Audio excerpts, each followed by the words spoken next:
This is an introduction to using lenses to form images for the Intermediate Lab, spring of 2017. The learning outcomes of this lab with lenses and images is to develop skills for working with laser beams and lenses, and to be able to form images with both positive and negative lenses. These are really useful learning outcomes for many things that you might do in your future if you're dealing with optics at all, or with physics or astronomy. In particular, all of those things involve forming images. The actual lab objectives, in other words, what you will do in this lab, are as follows.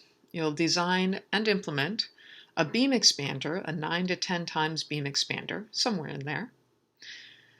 Also devise a method to calculate the focal length of a positive lens that's provided, so an unknown positive lens.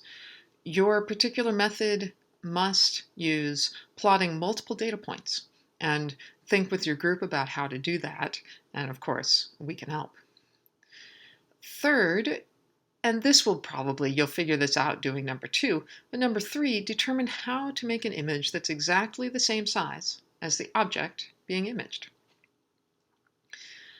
4, we're going to form an image of an object by using a converging lens after a diverging lens. So this is a fun exercise using a diverging lens and seeing that it really does form an image. We're going to verify that the location of the image that you form agrees with your calculations. And then turn off the laser, and using the beam expander lenses that you've already put in place, we can pull those out and form a telescope and a microscope using those same lenses. And then sketch the outcomes, sketch what you see. So we'll start with our lasers. We're going to use Heaney lasers again, as we have in the past. And just to remind us, laser is an acronym, light amplification by stimulated emission of radiation.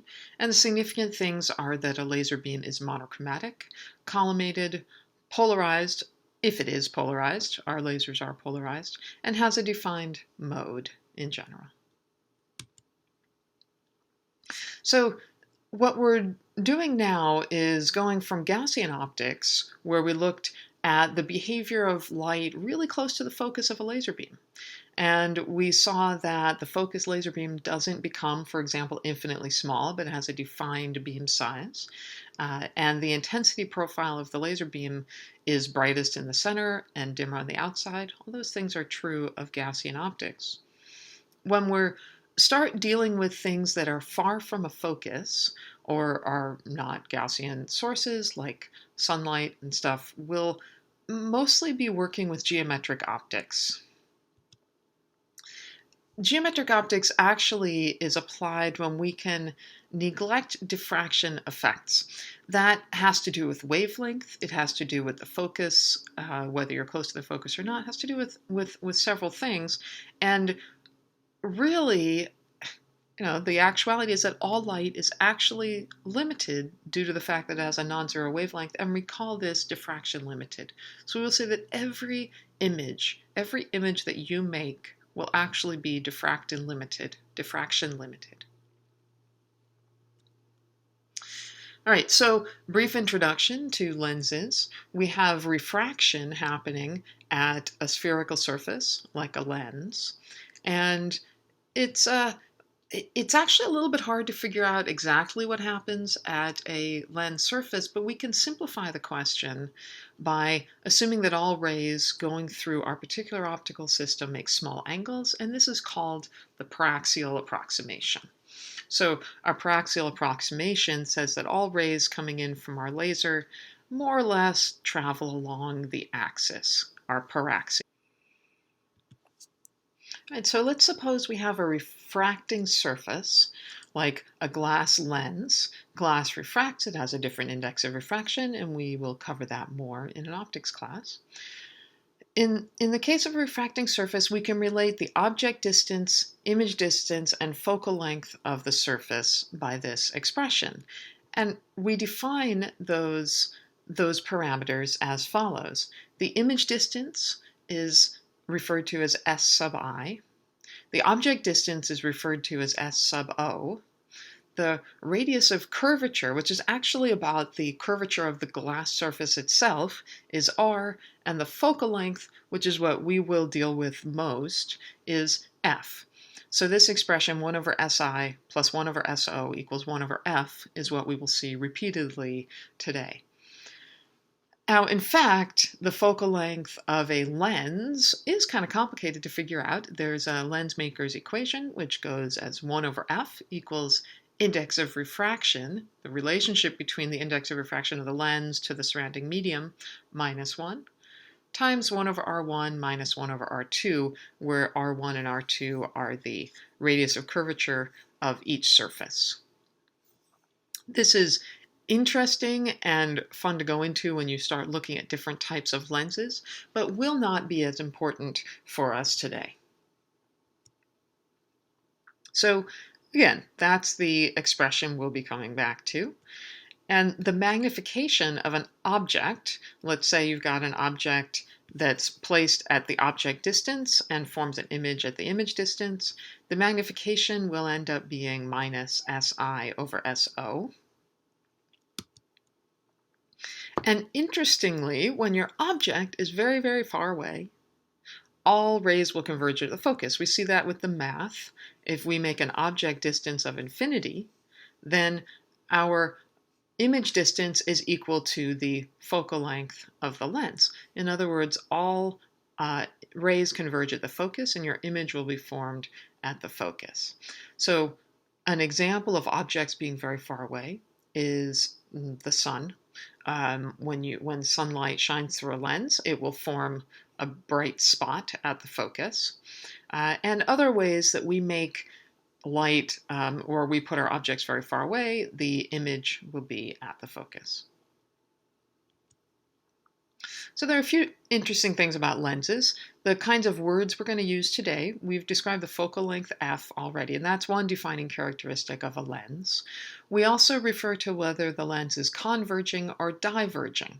And converging means that all rays of light converge to a particular point, and you can see that. You can shine light through your lens and see it converge to a point. We also call this a positive lens. A diverging lens, or a negative lens, is such that all rays diverge, all rays spread out as they go through the lens. And that is very useful.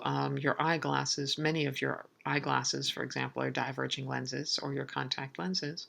And all rays converge away from the source. Another thing that's interesting is the shape of the lens.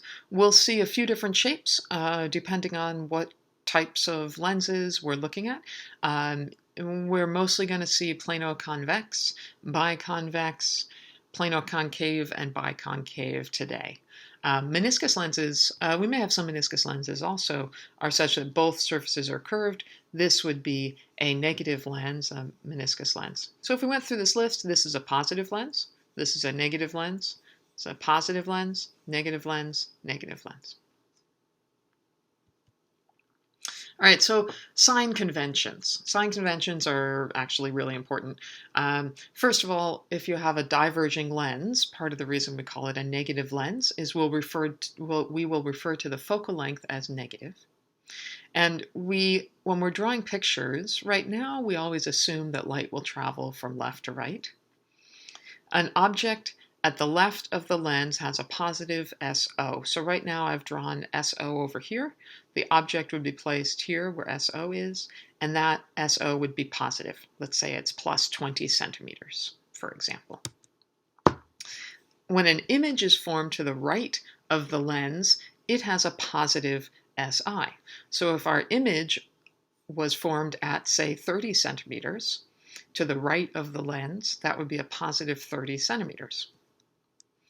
In contrast, an image that's formed to the left of the lens would have a negative SI. So if our object was placed such that the image was formed to the left of the lens, the image distance would be negative. We'll see a couple examples of that. And you can also assume that an object to the right of the lens would have a negative SO, which actually you may find important in your work today.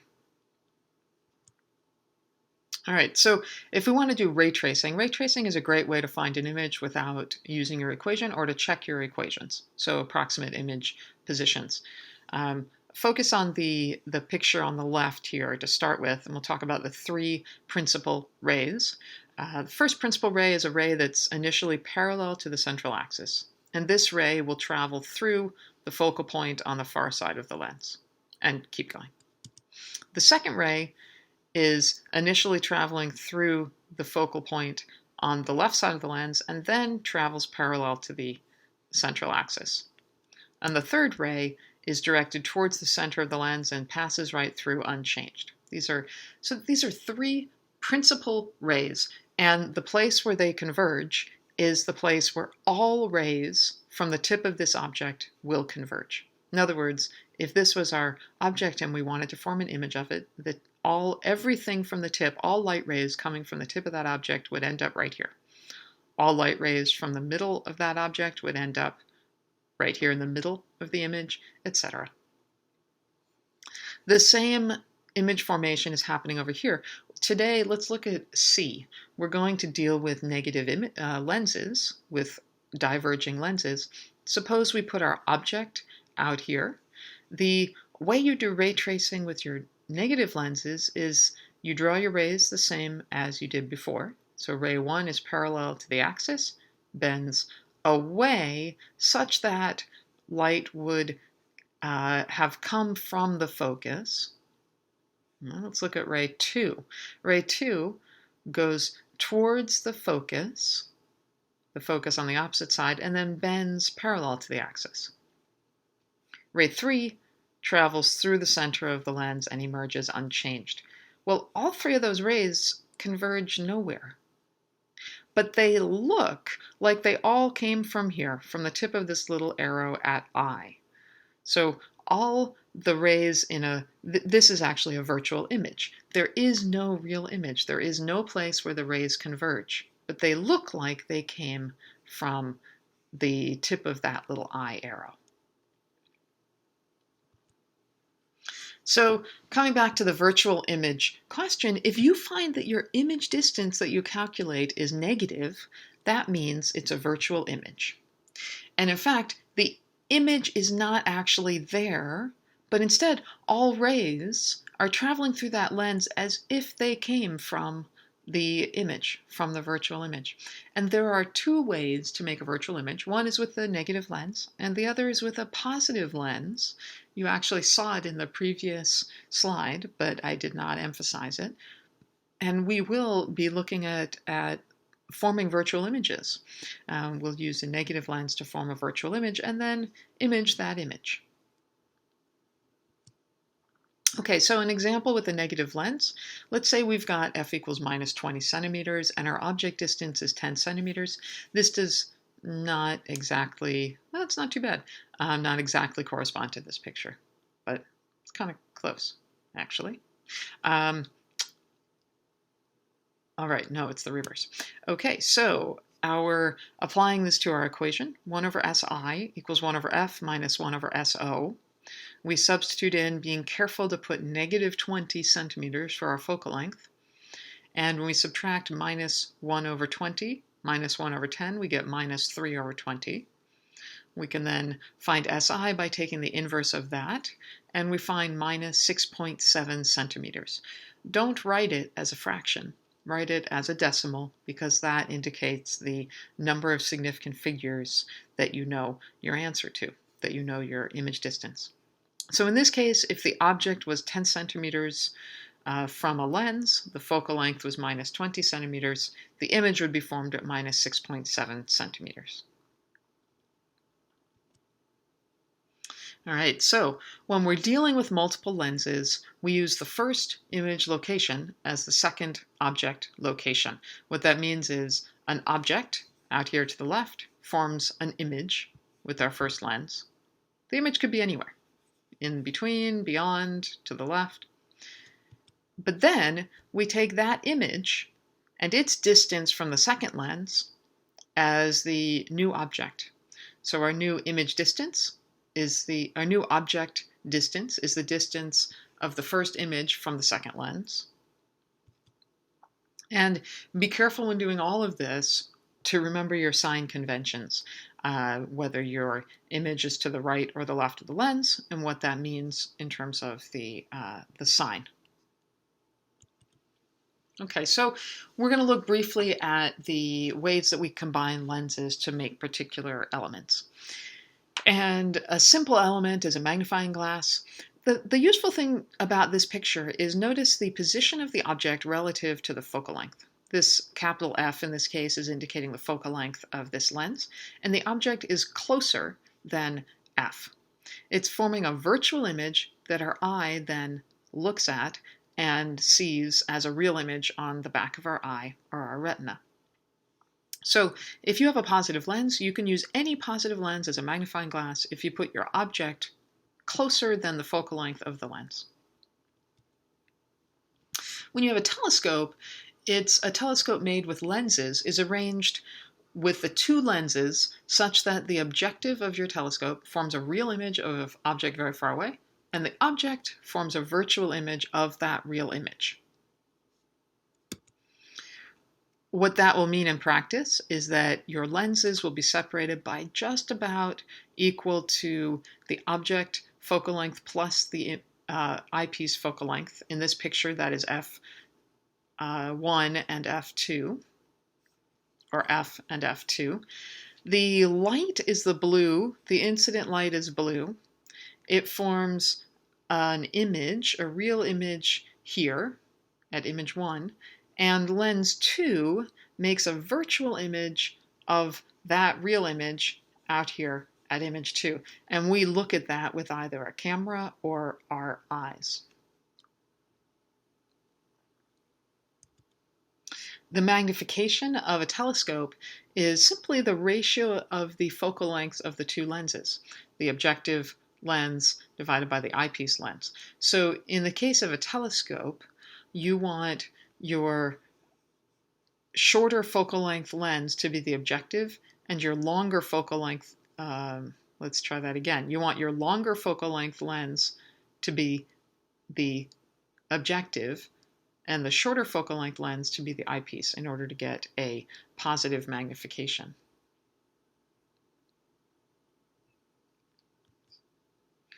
A microscope is very similar. In this case, you place your lenses such that the user will see a magnified virtual image of a magnified real image.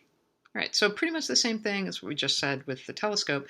In this case, you actually want to separate your lenses by more than the objective focal length plus the eyepiece.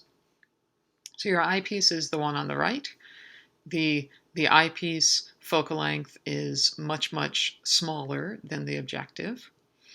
Your light comes in from a small object out here, past the lens f1 or your objective lens. It then forms a real image at image 1, and the eyepiece makes a large virtual image at image 2, which you then see with your eye. There's some complicated expressions for the magnification of the objective and the eyepiece, but the result is something like this. We will not emphasize this today. You will make an eyepiece, make a microscope and a telescope, but you will not need to use this particular expression today. Beam expander is another thing. It's basically the same as a telescope, actually. And in this case, we're using a beam expander because the beam from our laser is quite small. And what we'll do is make a combination of two positive lenses such that the output beam is larger and collimated. The beam expander is made of one shorter focal length lens and then a long focal length lens. And the output you want to be collimated, which means your spot doesn't get any larger or smaller after the second lens. The magnification of the beam size will go as f2 over f1, f2 being the eyepiece, f1 being the objective, say, as we were in the telescope, or just f2 being the second lens, f1 being the first lens. Notice that the focus of your first image is right here, and this will be the focal length f1. And then we put f2 at our distance equal to the focal length of the second lens from the first focus. That was quite a mouthful. You might want to listen to that again. In this case, we form the focus from the first lens is at a distance f1, and you want to put your second lens at distance f2 from that focus. So you can work out what the distance should be between f1 and f2 in order to have a perfect beam expander. Okay, so this section will discuss some of the equipment. Okay, so this section of the video is to tell you a little bit more about the equipment, as I'm a little tall for the video for the camera angle, so you won't be able to see me all the time. So we're using a Hemi laser, which is a helium neon laser, same as we did for the Gaussian beams lab. And in the same way, you'll find a power supply connected to the laser. Simply turn the key switch. Right now you can't see the power supply. It's right here. Turn the key switch. Block your beam before you turn your laser on. And we have a spot of light that's going to look white on the camera. This is red to me. The first thing you're going to do is to position two mirrors, these two, and three mirrors. All right, these two mirrors and that mirror, such that your beam is traveling in a straight line down the table in two different beam paths. This is important because after you do that, you will position two lenses. I'm going to leave these lenses here right now, but they won't be here when you arrive. So your two mirrors, you will put the mirror in place, and this mirror and this mirror should be positioned such that the beam travels in a straight line down the table.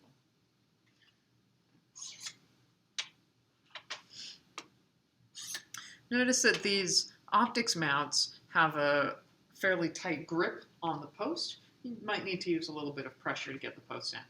Okay, so my beam is traveling directly down the table, and the way I positioned it was by using an iris. And this is our iris.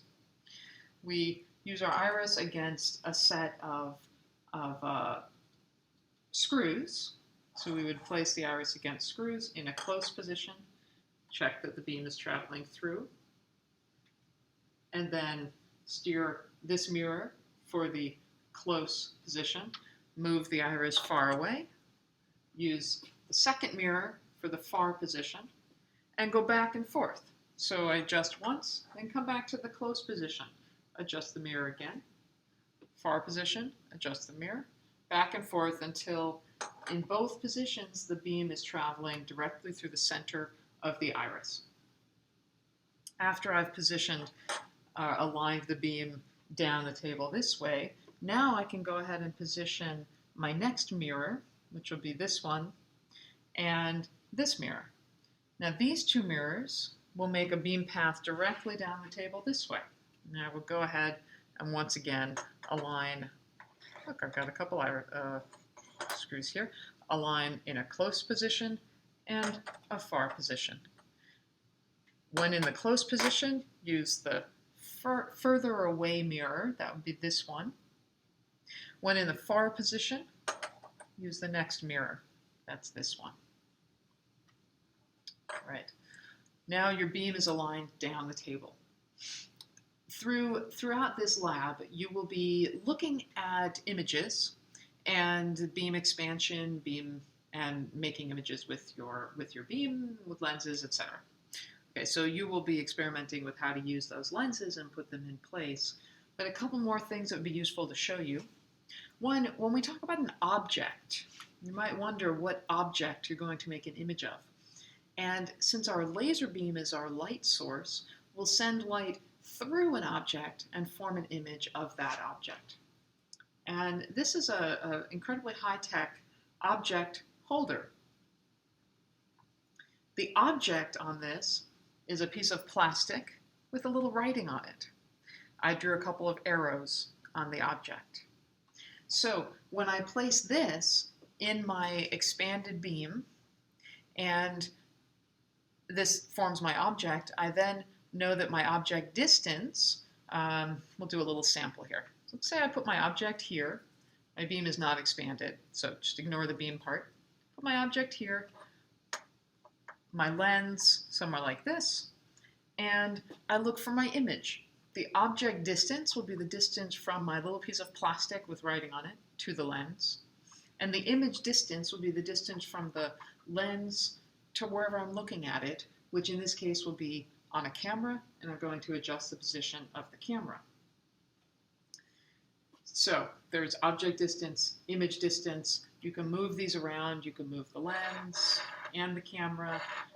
There's a long a meter stick, usual length meter stick, that you can use to measure distances and perhaps even to slide your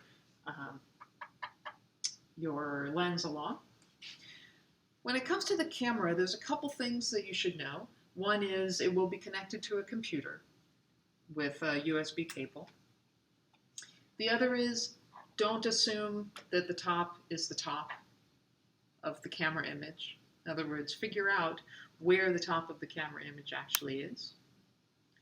3, and maybe before number 2, be sure that your light is dim enough on the camera that it doesn't damage the pixels. So we'll do that in a couple of different ways. We can either have a filter. This is a dark filter. It's a neutral density filter. Or you could use a polarizer to block some of the light. In other words, only allow certain polarization. Polarization is not important in this lab. Or a beam splitter, or multiple other options. We will have some sort of beam diminishing option for you at your table. Okay, so at this point you should be ready to get started. A couple other things about equipment. You'll notice that all of these pieces have a base, right? That's this part here. This is the base. This is a post holder, the black piece, and this is a post, the metal piece. And then your particular optic will be attached to the post. These, I'm not going to move that right now. These, as I said, can be a little bit tricky to put in and out of the post simply because the post holders are designed so that things don't slip. So you may have to push a little bit to get your object, get your post into the post holder. And then it's nice, it won't fall down or fly out, and you can tighten it up with the nut and then it won't move. There was one other thing, which is when dealing with any optics, don't put your thumbs or fingers on them and attempt to not spit or sneeze on things. So don't put your fingers on the lenses or the mirrors. Hold everything by the edges. And we will have a longer life of all of our equipment. Okay, that's all. And as discussed in this video, we will make 2 beam paths where we want the beam to be traveling in a straight line down the table. This will help our work as we put lenses in different positions. We want the beam to be going the same height and along one of the tap lines. Our first beam will travel along a tap line. In this case, that's actually the tap line that the beam is traveling along. It looks like it's not going through the lenses, but that's because of our camera angle. So in this case, the beam is traveling in a straight line from this mirror to the far mirror. And then we'll have another beam path that's straight along the tap line from this third mirror onto our camera in this case. So our camera will be positioned in there. The other thing that's useful to know about the equipment is that all of the lenses are in the lens cabinet. When you pull out a lens from the lens cabinet, it is very convenient to know which ones are not any longer in their little box. So you will place the little empty box next to the lens cabinet, and we will know that those are not actually, these have no lenses in them. Also, if you pull out a lens with that has not been unwrapped before, please label the lens. I'll show you how to do that by writing on the edge of the lens, not on the lens face itself, but on the side. All right, so the two pre-lab questions are to think about the previous information by first designing a 5 times beam expander, draw it out, including the actual focal lengths and the distances between them, and if you were to use this beam as a telescope, what would its magnification be?